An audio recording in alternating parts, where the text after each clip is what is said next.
Bismillahirrahmanirrahim. Assalamualaikum warahmatullahi wabarakatuh.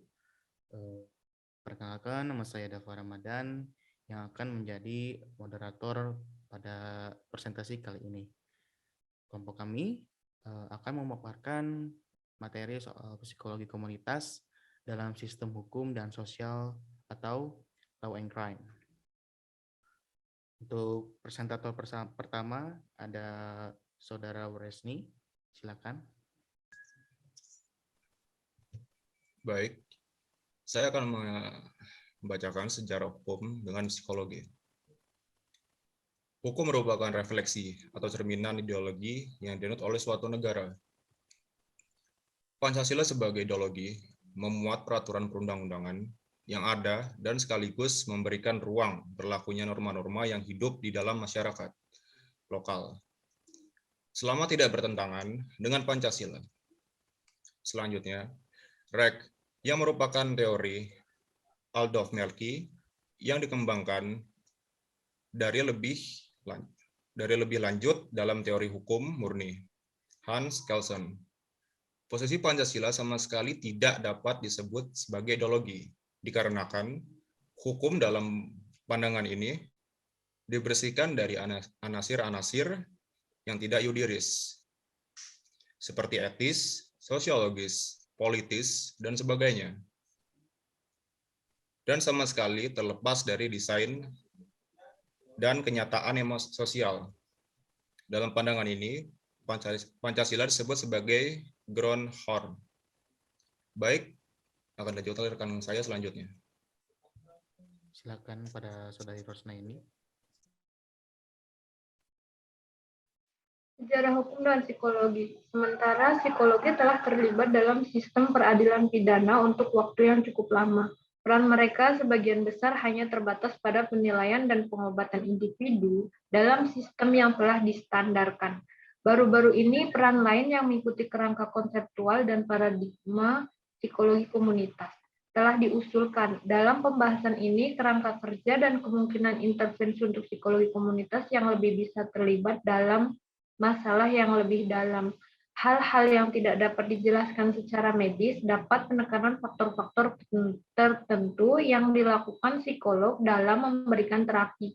Bahkan ketika ada indikasi yang jelas menurut medis dan hukum bahwa hal ini bisa saja tidak tepat menurut para psikolog. Selanjutnya akan dijelaskan oleh teman saya. Hubungan sejarah hukum dengan psikologi. Psikologi adalah ilmu yang mempelajari tingkah laku manusia dalam hubungannya dengan manusia lain dan lingkungan sosialnya. Meusisan menjelaskan bahwa psikologi hukum adalah cabang ilmu hukum yang paling mudah. Silakan kepada Raisya untuk melanjutkan presentasi. Yang selanjutnya, psikologi dapat memberikan sumbangan dalam 3 hal. Yang pertama, sudut psikoanalisa. Gejala hukum dan negara dengan cara ini didapat dengan cara yang interesan dan interpretasi. Yang kedua, sudut psikologi humanistik. Dari sudut ini dapat diperoleh pengertian yang lebih dalam tentang cara kesadaran hukum berfungsi pada manusia. Yang ketiga, sudut psikologi perilaku. Perilaku yang diamati dapat dengan bantuan model penjelasan kausal dipahami dari sudut konstelasi tertentu. Model ini dapat diterapkan pada hukum, misalnya perilaku hakim, advokat, dan pembentuk undang-undang. Untuk materi fungsi bisa dilanjutkan pada Saudari Iva. Selanjutnya ada fungsi psikologi dalam studi hukum yang dibagi menjadi 4. A. Melakukan wawancara mendalam terhadap tersangka, saksi, dan korban untuk memperoleh gambaran psikologis yang bersangkutan. B. Membuat profiling psikologi tersangka yang belum tertangkap berdasarkan keterangan saksi, korban, dan petunjuk lain di tempat kejadian peristiwa untuk memberi profil psikologi pelaku kepada penyidik. C.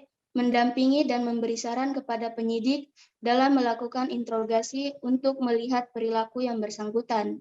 D. Menganalisis kasus kriminal dengan pendekatan psikologi mengenai latar belakang suatu tindak pidana dan dampak yang ditimbulkan. Untuk materi resiliensi Saya lanjutkan pada Saudari Waida. Baik, terima kasih. Materi selanjutnya adalah resiliensi anak berhadapan dengan hukum berbasis komunitas. Dalam perspektif konvensi hak anak yang berkonflik dengan hukum dikategorikan sebagai anak dalam situasi khusus untuk dapat mengatasi situasi yang sulit. Tingkat resiliensi sangat menentukan. Resiliensi merupakan ketahanan individu yang mengacu pada keberhasilan beradaptasi meski dalam situasi yang beresiko dan dalam kesulitan. Ada dua kondisi kritis dalam resiliensi. Yang pertama, keterbukaan terhadap gangguan yang signifikan atau permasalahan yang berat. Dan yang kedua, mencapai adaptasi yang positif meskipun menghadapi rintangan dalam rentang masa perkembangan. Resiliensi anak berhadapan dengan hukum berbasis komunitas. Resiliensi keluarga adalah keberhasilan mengatasi anggota keluarga yang dibawa kesulitan. Faktor penting yang resilient meliputi pandangan positif, spiritualitas sesuai anggota keluarga, fleksibilitas, komunikasi keluarga, manajemen keuangan, waktu keluarga, rekreasi bersama, rutinitas dan ritual, dan dukungan jaringan.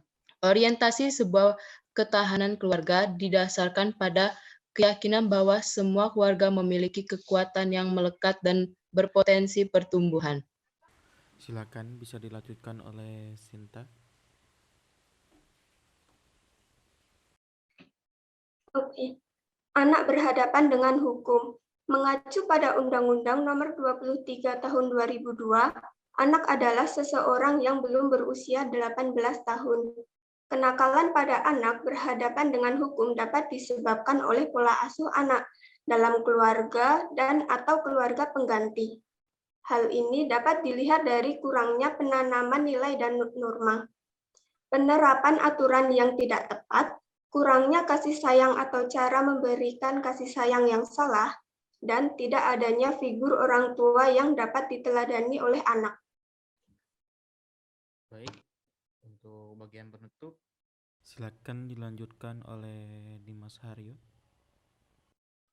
Terima kasih. Baik, untuk penutup. Oke, dari banyaknya alasan mengapa banyak kasus kriminal yang terjadi, hal tersebut merupakan buah dari pengalaman psikologis para pelaku di masa lalu. Seperti yang telah kami paparkan di atas, penanganan psikologi saja tidak diartikan sebagai obat mujarab bagi permasalahan dalam sistem peradilan pidana. Bagaimanapun, bahwa sebagai psikolog, kita terlalu sering berada dalam posisi mencoba untuk menangani masalah individu selama masalah itu masih ada. Hal ini terutama berlaku dalam sistem peradilan pidana. Ketika fokus kita hanya pada individu yang memiliki masalah, hal ini tidak dapat dihindari dan sering terjadi bentrok. Tetapi jika kita mulai mengembangkan beberapa strategi alternatif, psikolog mungkin dapat memiliki dampak yang lebih besar pada sistem peradilan pidana. Di sini kami mencoba menyebutkan secara singkat beberapa konsepsi alternatif hukum dan psikologi untuk memiliki kesinambungan kerja yang efektif.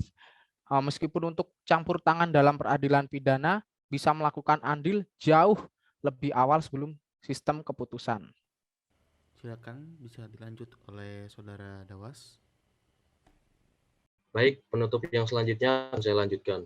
Ada beberapa masukan yang mungkin menjadi hal yang tidak sesuai untuk psikolog, seperti harus membatasi keterlibatan mereka untuk menilai dan terapi. Kami percaya bahwa psikolog masih memiliki kontribusi lain untuk dilakukan. Baik psikolog komunitas dan klinis memiliki keyakinan dasar pada kemampuan intervensi, baik untuk mengurangi distres atau untuk meningkatkan kemampuan coping dan kepuasan hidup. Mereka juga memiliki landasan yang kuat dalam metodologi penelitian dan seringkali mereka lakukan pengembangan dan evaluasi program. Karakteristik ini membedakan mereka dari orang lain dalam sistem peradilan pidana, seperti pengacara atau hakim. Ini bukan untuk mengatakan bahwa psikolog komunitas harus bekerja dalam isolasi. Sebaliknya, mengingat jenis intervensi yang dijelaskan dalam artikel ini dan kebutuhan konsekuen untuk memahami implikasi hukum dari perubahan dalam sistem kolaborasi interdisipliner akan penting untuk terjadi, terutama antara psikolog dan pengacara. Baik, terima kasih. Itulah dia presentasi dari kelompok kami. Mohon maaf bila mana ada ucapan atau perbuatan yang tidak mengenakan, baik disengaja maupun tidak sengaja. Saya perwakilan kelompok meminta maaf sedalam-dalamnya. Wassalamualaikum warahmatullahi wabarakatuh.